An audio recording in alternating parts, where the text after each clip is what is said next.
গ্রীষ্ম বর্ষা বিনীতি ভরসা। হ্যাঁ, বিনীত শপিং সিটি। নমস্কার, আপনারা দেখছেন হুগলি আপডেট। আপনাদের সঙ্গে আমি উষা। আসছি খবরে।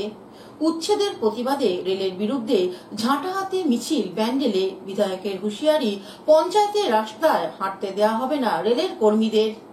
ব্যান্ডেল স্টেশন সংলগ্ন দোকানগুলিকে উচ্ছেদের জন্য রেল কর্তৃপক্ষের দেয়া নোটিশের প্রতিবাদে ব্যান্ডেল স্টেশন চত্বরে চরম উত্তেজনা ও ক্ষোভের সঞ্চার হয়। দোকানদার, স্থানীয় বাসিন্দা ও বিভিন্ন রাজনৈতিক প্রতিনিধি একত্রিত হয়ে রেল কর্তৃপক্ষের এই পদক্ষেপের বিরুদ্ধে জোরদার প্রতিবাদে সামিল হন। প্রতিবাদী মিছিল ব্যান্ডেল স্টেশন থেকে শুরু হয়ে পৌঁছায় আরপিএফ অফিস পর্যন্ত। সেখানেই বিক্ষুব্ধ ব্যবসায়ীরা রেলের দেয়া উচ্ছেদ নোটিশের প্রতিলিপি আগুনে পুড়িয়ে প্রতীকী প্রতিবাদ জানান। পরে একটি পদযাত্রা করে আন্দোলনকারীরা রেলের অফিসে গিয়ে লিখিতভাবে অভিযোগপত্র জমা দেন। এই আন্দোলনের নেতৃত্বে ছিলেন চুঁচুড়ার বিধায়ক অসিত মজুমদার। এই আন্দোলনে উপস্থিত ছিলেন দেবানন্দপুর গ্রাম পঞ্চায়েতের প্রধান রুমা রায় পাল, উপপ্রধান পীযূষ ধর সহ বহু দোকানদার ও স্থানীয় বাসিন্দা। এই বিষয়ে চুঁচুড়ার বিধায়ক অসিত মজুমদার কি জানাচ্ছেন শুনবো। আমি বলেছি যে আপনারা যখন হুগলি স্টেশন, হুগলি ঘাট পরিষ্কার করালেন, আলোচনা করেছিলেন। যখন সেন্ট্রাল স্কুল করলেন, আলোচনা করেছিলেন। আমরা তো জায়গা করে দিয়েছি, তাহলে এখানে আলোচনা ছাড়া এই অর্ডার বেরোলো কেন? উনি বললেন যে আমি কলকাতা। অন্যদিকে দোকানদারদের বক্তব্য শুনে নেব।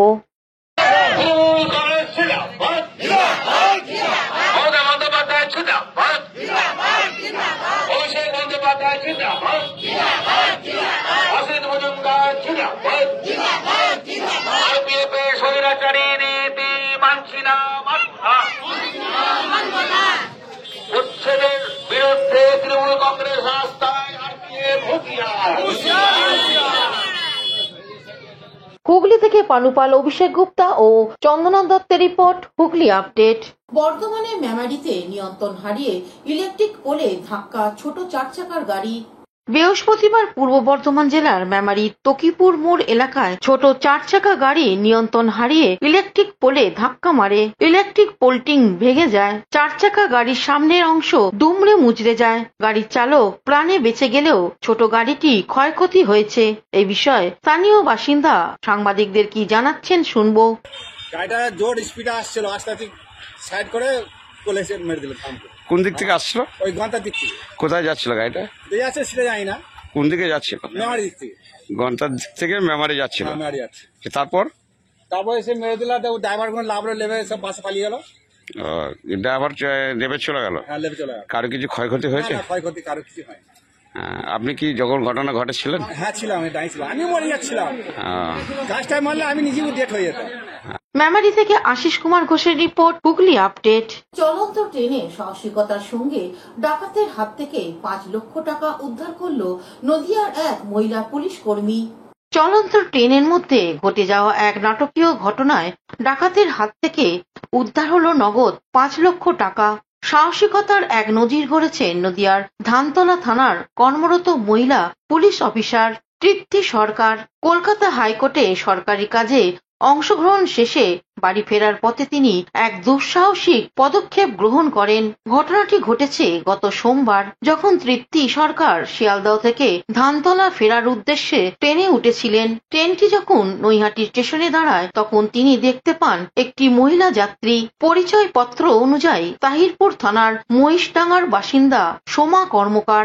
এর হাত থেকে আর এক মহিলা একটি ব্যাগ ছিনিয়ে পালাতে চেষ্টা করছে। তৎক্ষণাৎ তৃপ্তি সরকার পরিস্থিতি বুঝে ব্যবস্থা নেন। তিনি সাহসিকতার সঙ্গে ওই মহিলা ডাকাতের উপর ঝাঁপিয়ে পড়ে তার হাত থেকে ব্যাগটি কেড়ে নেন। সেই মুহূর্তে ছিনতাইকারী মহিলা চলন্ত ট্রেন থেকে লাফিয়ে পালিয়ে যায়। ব্যাগটি ফেরত পাওয়ার পর জানা যায় সেটিতে প্রায় 5 লক্ষ টাকা ছিল। এই ঘটনার পর ধানতলা থানার মামলা দায়ের হয়েছে। পুলিশ সূত্রের খবর, পালিয়ে যাওয়া মহিলাকে শনাক্ত করার জন্য সিসিটিভি ফুটেজ খতিয়ে দেখা হচ্ছে। ঘটনার পরদিন রানাঘাট পুলিশ পুলিশ জেলার উদ্যোগে ধানতলা থানায় এক অনুষ্ঠানে তৃপ্তি সরকারকে বিশেষ পুরস্কার ও সম্বর্ধনা প্রদান করা হয়। অনুষ্ঠানে উপস্থিত ছিলেন অতিরিক্ত পুলিশ সুপার লালতু হালদার, সীমান্ত ডিএসপি ডক্টর সোমনাথ ঝা, সিআই অয়ন চক্রবর্তী এবং ওসি কৌশিক কর। অতিরিক্ত পুলিশ সুপার লালতু হালদার এ বিষয়ে কি বলছেন শুনবো। ডিউটিতে হাইকোর্ট থেকে ফেরার পথে ট্রেনের ভিতরে একটা মহিলা বাজারের ব্যাগে করে টাকা নিয়ে এসেছিল। আমি জানতাম না টাকাটা আছে। এবার ওই মহিলার টাকাটা একটা মহিলা ছিনতাই করে নিয়ে যাচ্ছে, মানে ধরেছে ব্যাগটা। আর ওই মহিলা দেখি বসে পড়েছে জায়গায়, বসে খুব কান্নাকাটি করছে, কেউ যাচ্ছে না ওটা নিতে। আমি দেখছি আমার হাতের কাছে আছে, আমি পারবো ধরতে ব্যাগটা, তখন আমি ব্যাগটা কেড়ে নিয়েছি। নিলে মহিলাটাকে আমি ধরতে পারিনি, মহিলাটা ছুটে রানিং টেনে লাফ দিয়ে চলে গেছে। তারপরে আমি মহিলাটাকে ব্যাগটা দিয়ে দিয়েছি। কত টাকা ছিল ব্যাগের মধ্যে? স্যার এটা আমি তো জানি না কত টাকা ছিল। মানে আপনি তো মানে ঝুঁকি নিয়ে করেছিলেন ওটা, ভয় লাগেনি? স্যার কি বলবো, তখন আমার কিছু মনে ছিল না যে কি করছি, কি কিছুই বুঝতে পারিনি। ওর কান্না দেখে আমি আর কি সব কিছু ভুলে গেছিলাম। আগে থেকে বুঝতে পেরেছিলেন যে ফলো করছে ওই মহিলাকে? না। মানে তবে কি আপনি পুলিশের যেহেতু কাজ করেন তাই সাহসটা বেশি? টাকাটা উদ্ধার করেন, কি হয়েছে? গত 3 জুলাই আমাদের ধানতলা পুলিশ স্টেশনেরই একজন লেডি কনস্টেবল তৃপ্তি সরকার, ও সাধারণত মানে কলকাতা হাইকোর্টে আর কি ডাক দেওয়া নেওয়ার কাজটাই মেনলি করে। তো 3 জুলাই ওই রকম একইভাবে ডাক ডিউটিতে কলকাতায় গিয়েছিল হাইকোর্টে, এবং সেখান থেকে রানাঘাট লোকালে ফেরার পথে তো দেখছে যে ট্রেনের মধ্যে কোনো একটা মহিলা আছে যে যার ব্যাগের মধ্যে সম্ভবত টাকা ছিল, বেশ কয়েক লক্ষ টাকা ছিল। সেই টাকাটা কয়েকজন লেডি ক্যাপমার ওটাকে স্ন্যাচ করে পালিয়ে যাচ্ছিল। সেইটাতে স্বাভাবিকভাবে ওই যে ভিকটিম গার্ল ছিল তিনি খুব কান্নাকাটি করছিলেন, কিন্তু আমাদের যিনি এই তৃপ্তি সরকার লেডি কনস্টেবল ব্যাপারটার সঙ্গে সঙ্গে বুঝতে পারে যে অ্যাকচুয়াল কি হয়েছে। ও দেনান দেয়ার একদম পুরো যে ক্যাপমার ছিল, লেডি ক্যাপমার, তার কাছ থেকে ব্যাগটা একদম ঝাঁপিয়ে পড়ে ব্যাগটা তার কাছ থেকে কেড়ে নেয়। নিয়ে ধরার আগেই ওই চলন্ত ট্রেনেই যে ক্যাপমার ছিলেন উনি লাফিয়ে ঝাঁপ দিয়ে পালিয়ে যায়। লাস্ট পর্যন্ত ধরতে পারেনি, কিন্তু ওই ভিকটিম মহিলার টাকার ব্যাগ শুদ্ধ ওটাকে ঠিকও সেভ করতে পেরেছে। অন্যদিকে নদিয়া ধানতলা থানার কর্মরত মহিলা পুলিশ তৃপ্তি সরকার কি জানাচ্ছেন শুনবো। Bureau report, Hooghly update. কয়েকদিনের টানা বৃষ্টিতে জামালপুরের মানুষ অসহায়, পাশে দাঁড়ালেন জামালপুরের পূর্ত কর্মাধ্যক্ষ মেহমুদ খান।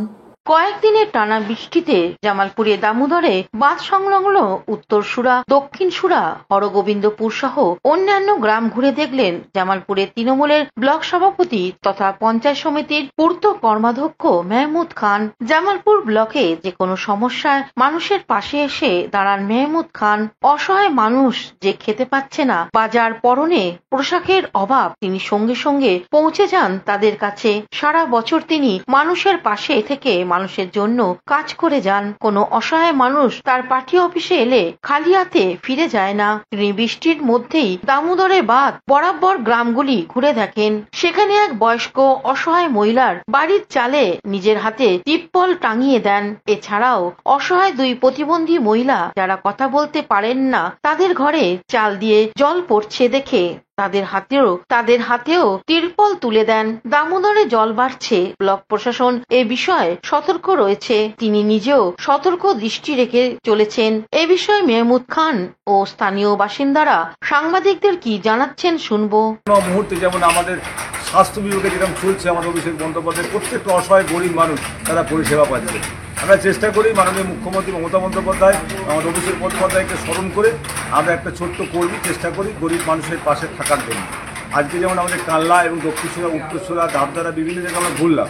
ওই যেসব গরিব অসহায় মানুষগুলো এই বৃষ্টিতে সকাল থেকে বেরিয়েছে, যাতে গরিব অসহায় মানুষরা যাতে কোনো সময় দুঃখ কষ্ট না পায়। অনেক মানুষকে জিজ্ঞাসা করব যাতে PWL এর তাদের নাম আছে, তারা ঘর পাবে। কিন্তু এই মুহূর্তে যে পরিস্থিতি ছিল, তাদের একটা বয়স্ক মহিলা ছিল, সে ডুকরে কাজে আমি মাসিমা কী হলো, বলছে আমি রাত্রিরে এই বৃষ্টিতে কোথায় থাকবো। তবে নিজে থেকে পাড়া ছেলেকে ডেকে তার ঘরে যাতে আমরা তিরপলটা লাগিয়ে দিলাম।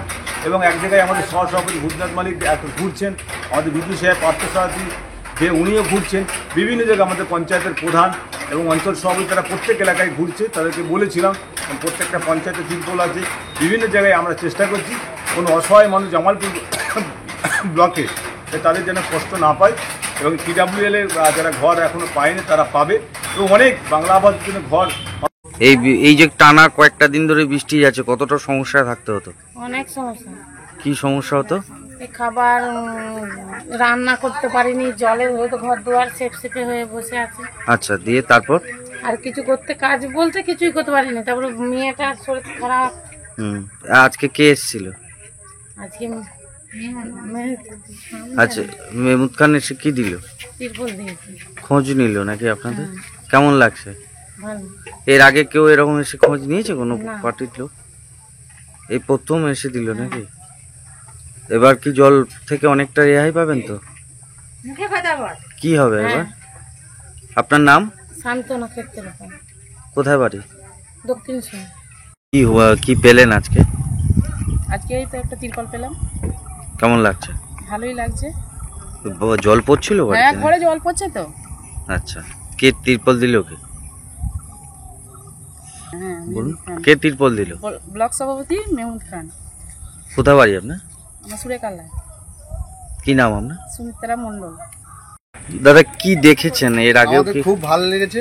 হ্যাঁ, আমাদের মেহমুদ খান এসে আমাদের একটা তিরপল থাকার জন্য দেওয়া হয়েছে, বাড়ি বাড়ি ঘুরে দেওয়া হয়েছে। এর আগে তো কেউ এরকম? না, এর আগে কোনো পার্টি আসেনি। আচ্ছা, তো মেহমুদ খান এসে দিচ্ছে। আপনার নাম? কালু ক্ষেত্রপা। এখন নিয়ে নেব বিজ্ঞাপন বিরতি। বিরতির পর ফিরে আসছি খবরে।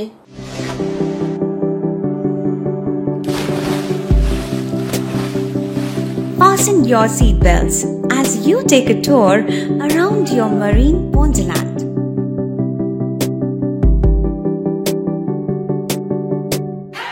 Spend a day at Aqua Marina and enjoy an array of water slides that give you butterflies in your tummy.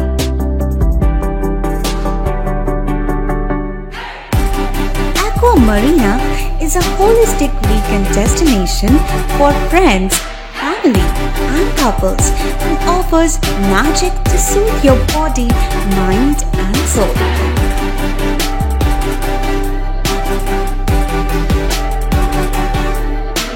Aqua Marina, your customized magician. Welcome aboard and see the magic unfold. শীত, গ্রীষ্ম, বর্ষা, পিনিতি ভরসা। হ্যাঁ, পিনিত shopping city. যে কোনো মরশুমের readymade জামা কাপড় পাওয়া যায় একই ছাদের তলায়। ছোট থেকে বড়, পুরুষ, মহিলা ও শিশুদের একমাত্র নির্ভরযোগ্য প্রতিষ্ঠান। শীতকালীন যে কোনো শাড়ি, জিন্স, টপ, কুর্তি, চুড়িদার, পাঞ্জাবি মানেই পিনিত শপিং সিটি। আখন বাজার, চুঁচুড়া, Hooghly. Amala nursing home. Enjoy a weekend at Vedam, the paradise of peace. A home away from home.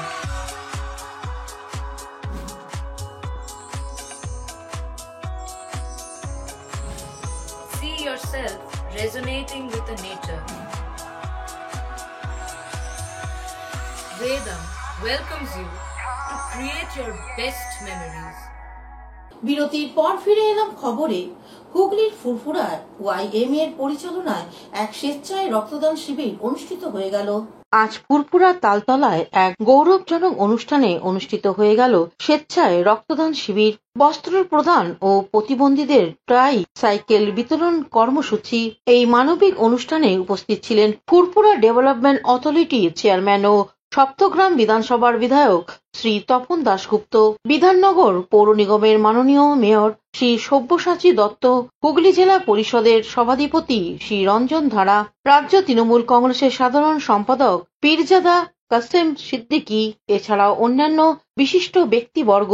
এই ধরনের জনকল্যাণমূলক কর্মসূচি সমাজে মানবিকতার বার্তা পৌঁছে দেয়। সকল অংশগ্রহণকারী ও আয়োজকদের জানায় আন্তরিক শুভেচ্ছা ও অভিনন্দন।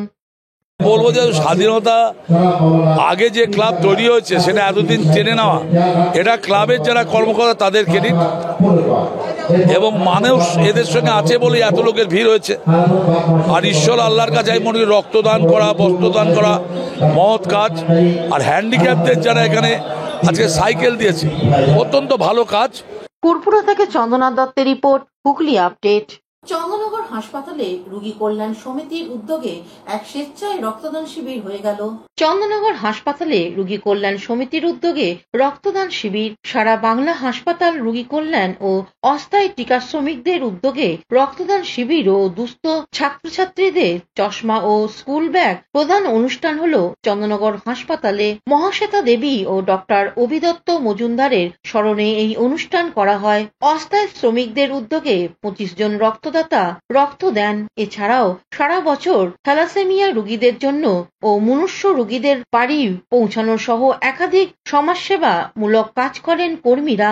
আজকের অনুষ্ঠানের সংগঠনের মুখ্য উপদেষ্টা বিশ্বনাথ চক্রবর্তী, চন্দননগরের মহানাগরিক রাম চক্রবর্তী, মেয়র পরিষদের সদস্য পার্থ দত্ত, হাসপাতালের সুপার সন্ত ঘোষ ও নার্সিং সুপার ও অন্যান্য চিকিৎসকরাও এই অনুষ্ঠানে হাজির হন। আসলে কর্মীরা যখন মিনিমাম ওয়েজ পেত না, তখনই ওরা এগুলো শুরু করেছিল, ভাবনাগুলো। মহাশ্বেতা দেবী এবং আমরা যারা করে তুলেছিলাম, আমাদের ভাবনাগুলো ওরা গ্রহণ করেছিল। ওরা শক্তিদান, দেহদান, মরণোত্তর সেগুলো করেছে। অনেকে মিলে কলকাতায় উৎসব করে রক্তদান, এইটা গ্রীষ্মকালীন রক্তদান, এগুলো মুখ্যমন্ত্রীর কাছে অঙ্গীকার ছিল।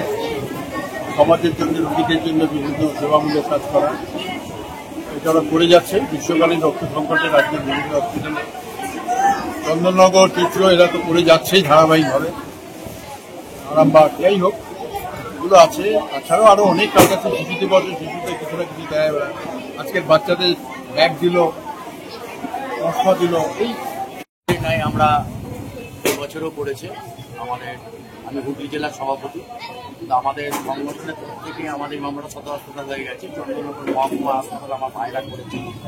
তো এটা আমাদের, যেহেতু আমরা এই হাসপাতালের কাজের সঙ্গে যুক্ত, আমরা দেখেছি মনুষ্য রোগীর সেই যে আর্তনাদ, রক্ত না পাওয়া এবং বিশেষ করে থ্যালাসেমিয়া, এই জায়গা থেকে আমাদের সংগঠনের মুখ্য উপদেষ্টা বললেন মাননীয় বিশ্বনাথ চক্রবর্তী মহাশয়, বিশিষ্ট জায়গা আছেন, মহাশ্বেতা দেবী আমাদের এই সংগঠনের মধ্যে ছিলেন। তো এনারা আমাদের শিখিয়েছিল যে মানুষের জন্য কিছু করতে হবে।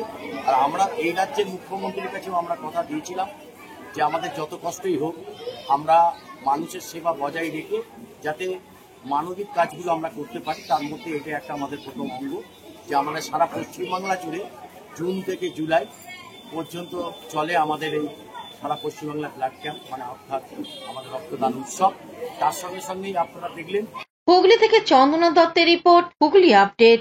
কবি সুবোধ সরকারের কবি জীবনে 50 বছর পূর্তি উদযাপন চুঁচুড়া রবীন্দ্র ভবনে। প্রখ্যাত কবি সুবোধ সরকারের কবিতা জীবনে 50 বছর পূর্তি উপলক্ষে চুঁচুড়া রবীন্দ্র ভবনে অবিক্রম পত্রিকার উদ্যোগে এক মনোজ্ঞ অনুষ্ঠানের আয়োজন করা হয়। সাহিত্য প্রেমী, কবি, লেখক ও সাধারণ মানুষের স্বতঃস্ফূর্ত উপস্থিতিতে মুখর হয়ে ওঠে এই সাহিত্য সন্ধ্যা। অনুষ্ঠানের প্রধান অতিথি হিসেবে উপস্থিত ছিলেন কবি সুবোধ সরকার স্বয়ং। বিশেষ অতিথি আসন অলঙ্কৃত করেন শহরের প্রথম মহানাগরিক ও পৌরপ্রধান অমিত রায়। এছাড়াও অনুষ্ঠানে উপস্থিত ছিলেন বিশিষ্ট সাহিত্যিক স্বপন মজুমদার, সনদ দে এবং অভিক্রম সংস্থার অন্যতম কর্ণধার ও লেখক অমিত রায়। অনুষ্ঠানের সূচনায় অতিথিদের সংবর্ধনা করা হয়। এরপর একে একে সকল অতিথিবৃন্দ তাদের বক্তব্যে সুবোধ সরকারের কবিতার প্রভাব, তার সাহিত্য সাধনা, পথ চলা ও সমকালীন সাহিত্য জগতে তার অবদানের কথা তুলে ধরেন।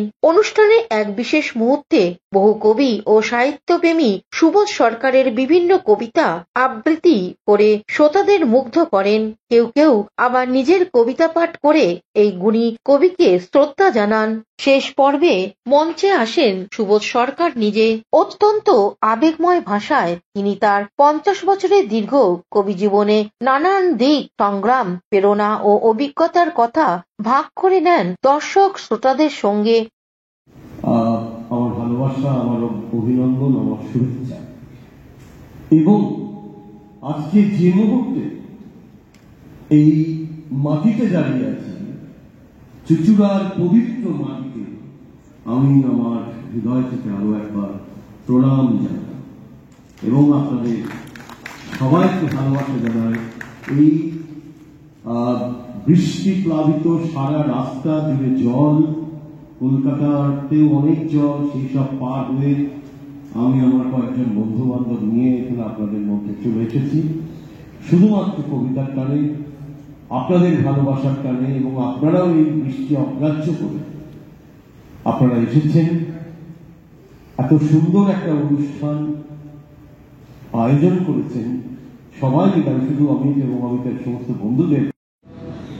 আজকে আমরা কবি সুবোধ সরকারের কবি জীবনের 50 বছর আমরা পালন করছি এবং সেটা অভিক্রম পত্রিকা প্রকাশের মধ্য দিয়ে আজকে আমাদের এই আয়োজন। এই আয়োজনে আমাদের অনেক বিশিষ্ট কবি তারা যেমন উপস্থিত আছেন, গানের সংস্থা তারাও উপস্থিত আছেন এবং আবৃত্তি জনেরা তারা তাদের কবিতার ডালি নিয়ে আজকে আমাদের এই অনুষ্ঠানে আবৃত্তি করে শুনিয়েছে। এবং আজকে যাই অনুষ্ঠান সেটাই হচ্ছে সম্পূর্ণ সুবোধ সরকারের, কবি সুবোধ সরকারের কবি জীবনের 50 বছর আমরা উদযাপন করছি এই চুচুড়া রবীন্দ্র ভবনে। সাম্প্রতিকতম সংখ্যায় উদ্বোধন করলেন কবি সুবোধ সরকার। প্রায় 60 বছর কবিতা লিখে ধরে হাঁটবেন সমাজে আমাদের সমাজ